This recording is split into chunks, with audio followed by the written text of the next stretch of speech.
Tough news for Prince George's County this morning. NASA is moving ahead with major cuts at its Goddard Space Flight Center in Greenbelt, a change that comes on top of a rough year for the country's and the county's economy. Well, reporter John Gonzalez is live in Greenbelt with the details on this. John, good morning.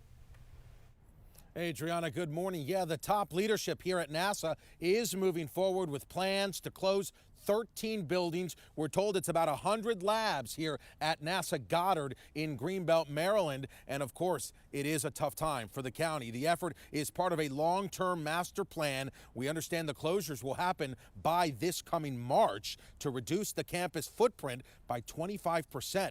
NASA says the goal is to more efficiently utilize buildings, potentially saving about $10 million a year while avoiding tens of millions, they say, in deferred maintenance.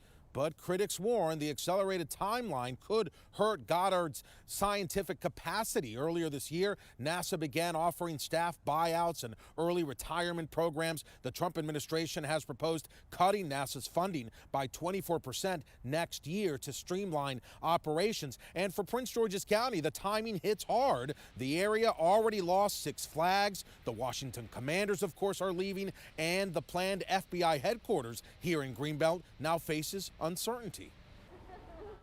We're not going to be able to transfer a lot of the equipment, the infrastructure, how much money we've already invested in projects. When we talk about how many people that we're losing to other countries, when it comes to our researchers and our scientists, people that have been working for the U.S. for years, I think this is actually going to cost us so much more than what they're pretending this is going to save.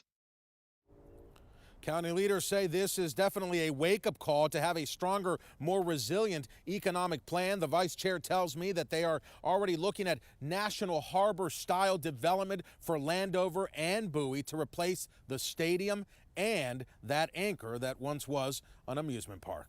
Reporting live in Greenbelt, John Gonzalez, 7 News.